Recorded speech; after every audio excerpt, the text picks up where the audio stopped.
Hello everyone, and now welcome to a game in a series of games. It is going to be TBC BM versus Lin. I thought this was from a tournament, but instead, these games are actually just from the NetEase ladders. And I don't know the order in which they were played. There's 5 games here. They're not a best of 5, so as I cast more and more, if one guy goes 5-0 or 0-5, so on and so forth, it's just because these are a series of games, and hopefully we get to see some of their strategies as they develop. But then again, I'm not even sure if I'm casting in the right order. Oh, thank you for the bits again.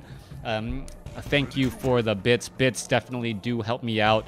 And for those of you guys who don't know what bits are, I know a lot of people from YouTube don't know what bits are. Essentially, you can either buy bits or you can watch ads on YouTube or on Twitch, and then they will give you bits.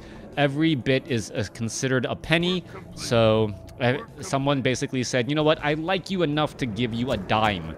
So I just got a dime. Thank you, Orb Knights. Thank you, Id Sabo. Oh my god, I'm on Twitch? Yes, I'm on Twitch right now. We are going to be looking at a Death Knight going up against a Farseer. Alright, I'm already much more interested in this game. Death Knight versus Farseer. Hopefully we will be rewarded with some interesting play. Maybe even some Chain Wave. Shock Wave plus Chain Lightning can do a very good bit of damage in the overall archetype, as we are going to be setting up a second Orc Burrow. No early Voodoo Lounge, since that Voodoo Lounge is normally used more for, say the Blade Master items. Healing Salves, Clarity Potions could be useful, but the Farseer is generally able to get away fairly fast.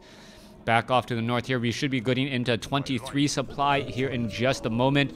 Right now it says I can't watch ads. It only works for those who live in the United States, unfortunately. So that's the only way that you can watch ads if you live in the US.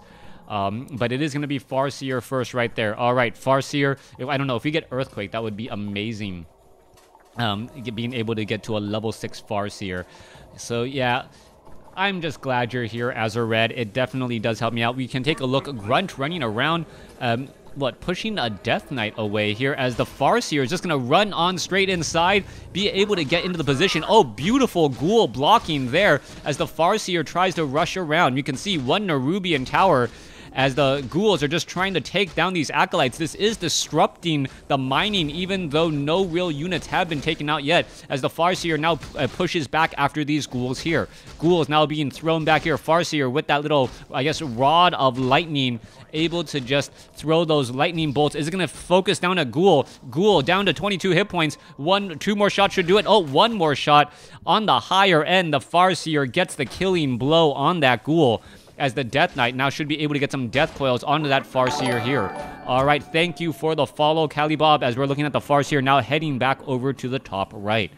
Farseer first, always very interesting. Meanwhile, skeletal minions quickly getting taken out by the Orc Burrow peons. Still no Voodoo Lounge yet, so that does come as a bit of a surprise. But on a map like Secret Valley with 2 fountains of health, the Farseer could, I guess, just run around in a circle here and heal a bit of damage. All right, you can take a look. Death Knight. Oh, there is some wolves. We're going to be getting a little bit of damage here. Skeletal minions may end up getting procced there. There's a purge onto the Death Knight. Skeletal minion, well, gets taken out once more. All right. Minions and units are quickly getting taken out here. Units are now trying to back off. Let's see, is the Death Knight gonna get surrounded? Death Knight gets surrounded, but unfortunate. Oh, a Grunt takes the place. Beautifully done right there, forcing a Scroll of Town Portal. You saw a Spirit Wolf was part of that surround. However, the Spirit Wolf was getting aggroed by the creeps. And you saw a beautiful play right there by Lin, repositioning one of the Grunts to get into position and focus down the unit. Oh, that was a beautiful micro there, as the Farseer still sitting at level 1, looking to clear the remainder of this creep camp. All right. Null Brute gonna get taken out right there, as you see the Farseer does get to level 2. We are going into a Bestiary, and we are going into dual Bestiary. If we go into dual Bestiary, it could in fact be Wind Riders. Wind Riders, if your opponent doesn't transition into Crypt Fiends fast enough, does end up doing a lot of damage. The poking damage of those spears are very, very fast indeed, or it could be mass raiders. I'm not quite sure what the strategy is going to be here. There is enough, well, ground units, well, with the Spirit Wolf to try and take down those Crypt Fiends, so that is a definite upside.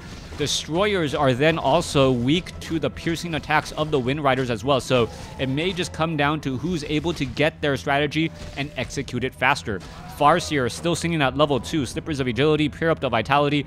Farseer ready to move on out here as we take a look. Death Knight is, well, here. Alright, it is a Tauren Chieftain, so Tauren Chieftain could be going for Stomp or Chainwave, which would complement a Wind Rider strategy, or before I say this, this is still all up in the air. No, it is going to be Raiders. So Raiders over Wind Riders. Unfortunately, Wind Riders, one of my favorite units to see. I don't know. Do you think the Farseer really went Farsight? That would be a really weird ability to go after here, as we can see that the Spirit Wolves have Critical Strike. I don't remember the last time I've seen a Critical Strike at such a low number, but it is so pretty to watch, seeing all that there. All right, Farseer, seen at level 3. Tauren Chieftain now joining in on the fight. Going to be going after the Sacrificial Pit. No Sacrificial Pit means that you are not going to be able to get a Boneyard or get any Shades. Meanwhile, the Tauren Chieftain is off over here as well, going to be putting pressure onto the Altar of Darkness. The Lich should be able to make its way out here, but there is a good amount of normal damage as the Tauren Chieftain is absorbing a lot of that damage as well. New Spirit Wolves being resummoned here. The Lich is now out onto the field. You can see a little bit of damage. Oh, the Acolyte taking a lot of damage. Shockwave finishes one off as a new Acolyte, well, not going to need to be trained. There goes the Altar of Darkness. Spirit Wolf was taken out there as the remaining units are going to be backing up. Tauren Chieftain low on hit points, but getting healed. Meanwhile, Death Knight trying to do a bit of creeping away from all of the action. And this is definitely a Reign of Chaos style of orc play. This is not your typical orc play, but, well, with Raiders, we'll see how all of this is going to be changed, as we are, well, still not looking at Ensnare. 46 over 50 supply, going up against, what is the population count? 32 over 40. Undead seriously behind in terms of overall supply. As we're looking at the Death Knight, well, where can he really go right now? His army is still a bit too weak, and if the Raiders get Ensnare, then all of a sudden the Raiders are going to be able to pick off units very, very quickly and easily. All right, you can take a look. Raider and Grunt now trying to get away. Units trying to head back off here. Low hit point Grunt, but the remainder of the army going to get into position. There's a couple of ensnares. And as you see, Crypt Fiends are just all stuck in the wrong spot. All right, siege damage, chain lightning going across multiple units. Lich had a Scroll of Town Portal. I was not expecting that, as they will all be able to pretty much get away. Low hit point Grunt will be healed back up, perhaps deposited over here at the Fountain of Health. There's an ensnare, some damage now, all, well, trying to focus down this Red Drake. All right, Red Drake taking some damage. Oh, there is another ensnare. Why fight right next to the Fountain of Health? But then again, I guess you are healing up more of your units as well. That ensnare, as you can tell, does not last very long. Rather difficult to focus down the Red Drake, but still going to be able to get the job done. Red Drake getting taken out. True Shot Aura given to the Tauren Chieftain. This melee army doesn't know what True Shot Aura is, since it doesn't help them. But we'll see how all of this is going to be unfolding next. All right, Webb quickly taking down this Red Drake at the other end here. Item picked up. It is going to be a Belt of Giant Strength. Lich also has Claws of Attack +6, but we are about just now taking the Black Citadel. Interesting, as we are also going Temple of the Damned. Sacrificial Pit also being brought into play as well. Let's take a look. It looks like, yes, it looks like Pillage was in fact researched. So you could start doing hit and run tactics on your opponent's base.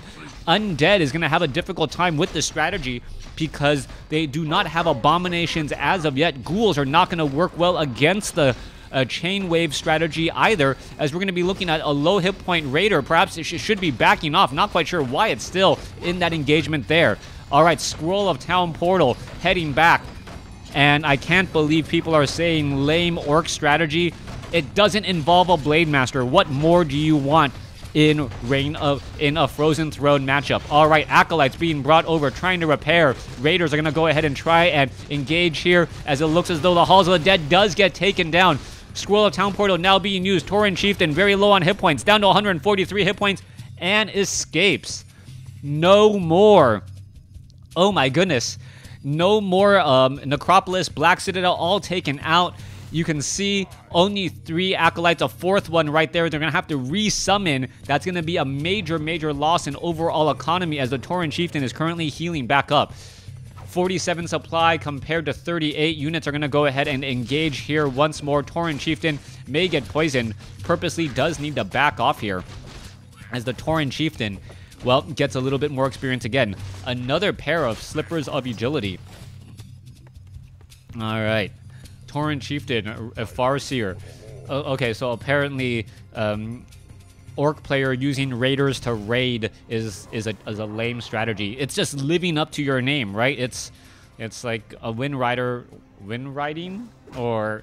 right? Like, isn't that what it's supposed to be doing? It's living up to its name. The Raider is raiding the opponent's base.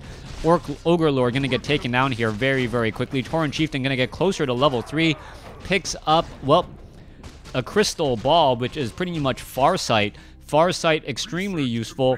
If you need to figure out where your opponent is, always good information to have on hand. Tauren Chieftain still sitting at level 2. Will get closer to level 3 here. And level 2 Shockwave with level 2 Chain Lightning could focus down many of those units much more quickly than we expect. Tauren Chieftain, I can't tell where he used that Farseer or that Crystal Orb, but units are now wandering around here. Clarity Potion as we are looking at more and more Raiders. A Shade is keeping track of this army though, so that could be a problem. Farseer. Kodo Beast now being added once more. You can see the Necropolis just now being finished. Remember, a 20% hit on the overall economy. And so far, it's pretty much like being at low upkeep. Mining 8 gold ore versus 7 gold. Thank you, Dark Fizz, for the follow as we're looking at another push here. Necropolis, a second Necropolis being built. Not quite sure what that is about. I guess you need to be able to rebuild the upgrades there. Temple of the Dam gonna get finished off here in just a second. Raider's gonna be able to hit and run tactic once more. Farseer does have a Scroll of Town Portal in order to get away. Hello, I don't know how to read Chinese, so I will just say hello Chinese name here as we're looking at the Necropolis about to be taken down. Oh, is it going to make it in time? Oh, it does make it in time, but one Necropolis is down. Tauren Chieftain could try to land some more shockwaves across multiple buildings here. Endurance or a True Shot or a Death Knight pretty much going to be surrounded. There's the shockwave going after more buildings again. Stardust 470, so it says. All right, so let's take a look at this. Death Knight continuing to fight back here. That can't be his Chinese name. I recognize 40. Anyways, Tauren Chieftain gets up to level 3. Farseer sitting at level 4. More units getting focused down. Scroll of Town Portal. Tauren Chieftain says, you know what? I've been here long enough. I should get away. Acolytes, only 1 mining, and that is the game. Thanks for watching. Thanks for listening. Hope you guys enjoyed it. I still got 4 more games. Definitely check out the rest. If you guys are watching this on YouTube, if you guys are here on Twitch, well, just stay tuned.